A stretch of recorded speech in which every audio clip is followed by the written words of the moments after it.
Hello மக்களே, நம்மளோட மகாநதி சீரியல்லேருந்து இன்றைக்கான ப்ரொமோ செம்மையாக இருந்தது. யாருமே எதிர்பார்க்காத ப்ரொமோ. ஏன்னா விஜய் சைட்லேருந்து இந்த மாதிரி சொல்லுவார் அப்படிங்கிறது யாருமே எதிர்பார்க்கல. ஆனால் விஜய் தான் காவேரி தான் எனக்கு எல்லாமே, அவள் என்னோடய ஒய்ஃபு அப்படிங்கிற இடத்துக்கு வந்துட்டார் விஜய்.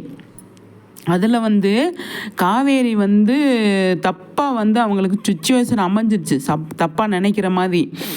காவேரி இருக்கும்போதே காவேரிக்கிட்ட எதுவுமே பேசாமல் அவர் வெண்ணிலாவை கையை பிடிச்சி கூட்டிகிட்டு வீட்டுக்குள்ளே போயிட்டார். வா வெண்ணிலா அப்படின்ட்டு. காவேரி என்ன பண்ணுறாங்க ஏது பண்ணுறாங்கன்னு திரும்பி கூட பார்க்கல. சுச்சுவேஷன் இந்த மாதிரி ராகினிகிட்ட கேட்குறாரு, அஜய்கிட்ட கேட்குறாரு என்ன நடந்தது அப்படின்னு. சொல்லிடுறாங்க, தாத்தா காவேரி இது வெண்ணிலாவை சரி பண்ணணும் அப்படின்னு சொல்லிட்டு தாத்தாட்ட சொல்லிவிட்டு அவர் பாட்டுக்கு வீட்டுக்குள்ளே கூட்டிகிட்டு போயிட்டார் இல்லையா. அதில் காவேரி உடஞ்சி போயிடுறாங்க. அந்த இடத்துல தாத்தாவாலேயும் ஒன்றும் பேச முடியல, பாட்டியாலேயும் ஒன்றும் பேச முடியல. கங்கா சொன்னனே கேட்கலையேவ அப்படிங்கிற மாதிரி பார்த்துட்டு அவங்க வீட்டுக்கு போயிட்டாங்க. அப்போ உடஞ்சி போய் அழுகிறாங்க. அப்போ அவரை விஜய் வெண்ணிலாவை பார்க்குறதுலே இருக்கார்.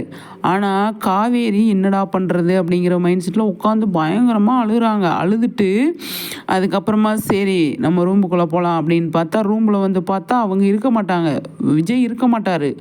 அப்போனா சரி நம்ம தூங்கலாம் அப்படின்னு சொல்லிட்டு தூங்கிட்டு இருக்கிற டைமில் வெண்ணிலா ஒரு ரூமில் தங்க வச்சுட்டு தாத்தா ஹாலில் உட்காந்துருப்பார். அங்கே விஜய் வராரு.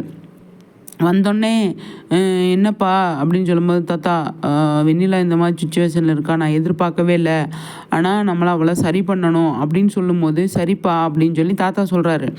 அப்போ காலையில் இந்த மாதிரி ஹாஸ்பிட்டலுக்கு கூப்பிட்டு போனோம் தாத்தா அப்படின்னு சொல்லும்போது சரிப்பா அப்படின்னு சொல்கிறாரு. ஆனால் காவேரியை பற்றி நீ யோசிச்சியா, காவேரிக்கு என்ன பதில் சொல்ல போகிற, அவளை என்ன நீ பண்ண போகிற அப்படின்னு கேட்கும்போது அமைதியாக இருப்பார் விஜய். வாய் திறந்து எதுவும் சொல்ல மாட்டார். அப்போ ரூமுக்குள்ளே பார்த்தா காவேரி தூங்கிட்டு இருப்பாங்க.